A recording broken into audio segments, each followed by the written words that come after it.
I did not expect Apple to make a laptop like this. The MacBook Neo feels almost out of character for the company. At first, for years you wanted a MacBook, you were usually looking at a starting price of $999 US. Sure, older models like the MacBook Air M1 could fall to around $699 US on sale, but that was still far above what most budget buyers were shopping for. The MacBook Neo starts at just $599 US for education, which is a huge jump downward. That is $500 less than the new MacBook Air M5. And yes, that price is low enough to set off warning alarms, but after testing the MacBook Neo, I think the surprise is not that it is cheap. The surprise is that it is actually good. In fact, it is the most balanced laptop I have used under $600 US, and it easily beats every Windows laptop I have tried in this class. It also leaves most Chromebooks behind. For $599 US, Apple gives you an aluminum body that feels solid and premium, a bright 500 nit display with rich color, and the A18 Pro chip, which is fast enough for everyday work, streaming, browsing, light productivity, and casual game. The side-mounted speakers are also much better than they have any right to be at this price. So, what did Apple give up to make that happen? Where does this laptop fit in the wider market? And should you actually buy it? Let's get into the full MacBook Neo review. The MacBook Neo is one of the most interesting Apple products in a long time, and it launches at a time when value matters more than ever. Prices are rising across consumer electronics, memory is getting more expensive, global trade pressure is still affecting hardware costs, and people are simply more cautious with money than they used to be. Apple is usually treated as the company that sells premium gear, and that is mostly true. But that does not mean Apple cannot make good value products. The Mac Mini M4 is already a strong example of that. The MacBook Neo goes one step further by targeting the budget and mid-range laptop space directly. That is a market filled with Chromebooks and affordable Windows laptops, and Apple is now entering it with a product built entirely on its own rules. And that is the key point here. The MacBook Neo is cheaper, but it does not feel striped down in the usual way. You still get a beautiful aluminum laptop, now offered in 4 lively color options that make Apple's lineup feel more fun again.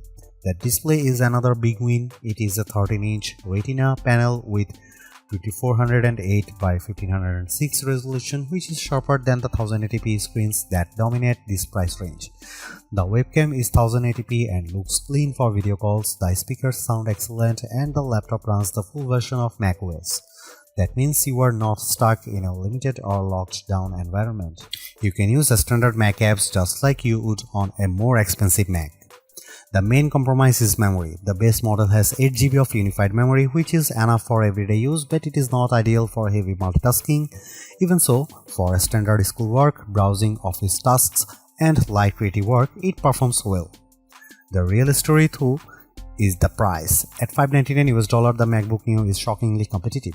For students, the price drops to $499 US, and at that point it becomes very hard to argue against. Finding a Windows laptop or Chromebook that matches this level of build quality and display quality at that price is extremely difficult. Of course, there are trade-offs. The keyboard has no backlight, so it is not ideal in low light, and the 2 USB-C ports use older USB 3 and USB 2 technology instead of modern high-speed standards.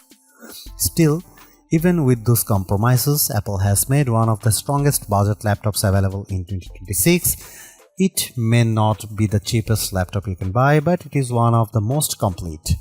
That alone makes it a serious problem for the competition. This is where Apple's usual strength shows up immediately. The MacBook Neo may be affordable, but it does not look or feel like a cheap laptop. That is one of the biggest reasons it stands out so much in this category.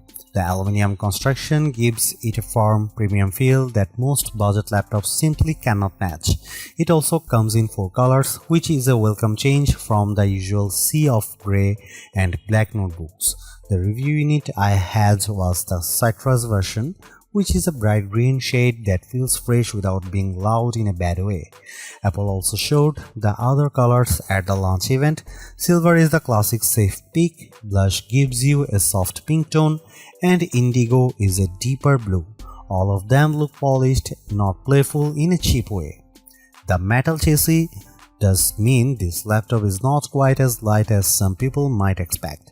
It weighs 2.7 pounds or 1.23 kgs, which is the same as the MacBook Air.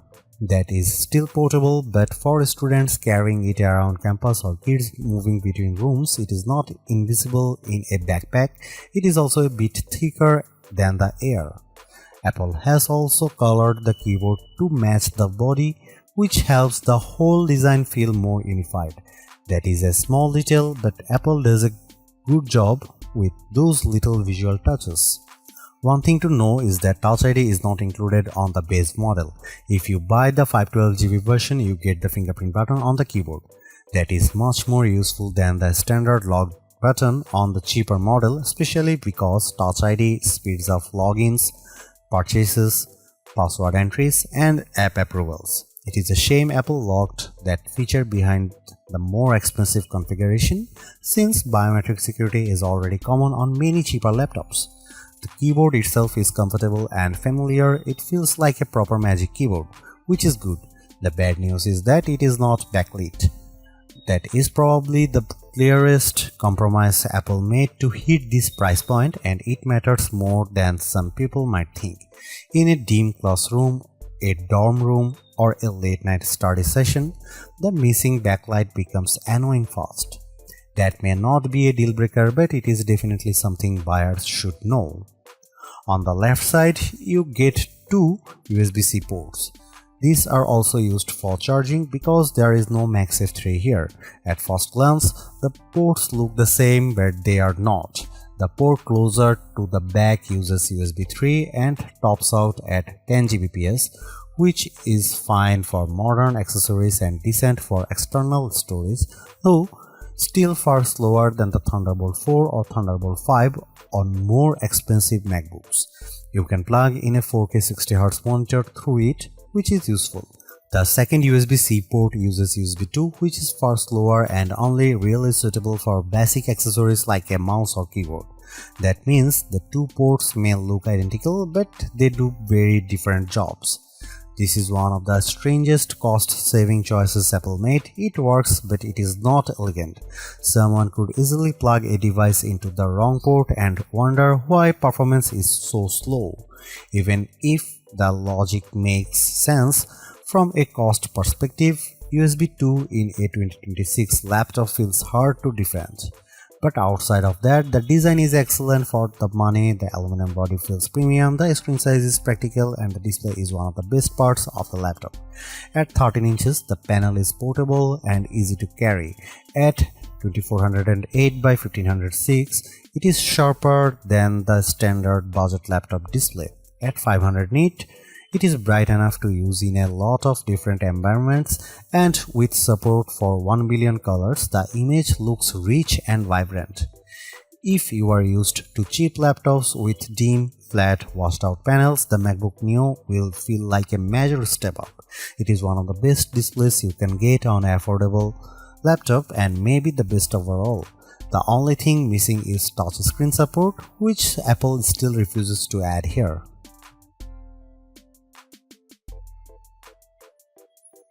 The MacBook Neo's performance story is unusual, but it makes sense once you look at the pricing. Instead of using an M series chip, Apple chose the A18 Pro, the same chip that powered the iPhone 16 Pro. On paper, that sounds strange. In practice, it is a smart cost-saving move.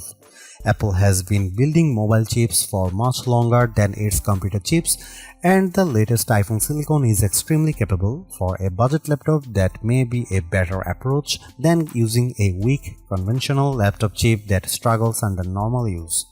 Using an older iPhone chip lets Apple keep the price down while still delivering strong everyday performance. You might wonder why Apple did not simply use an older M chip like the M1. The company says the A18 Pro has a 16-core neural engine that is better suited for on-device AI work, including Apple Intelligence features inside macOS. The M1 is not as strong in that area, and the A18 also uses faster memory, so the choice is more deliberate than it first appears. Because the A18 Pro is still a 64-bit ARM chip, you are not getting some limited phone-only system here. The MacBook Neo runs full macOS, which means standard Mac apps work normally.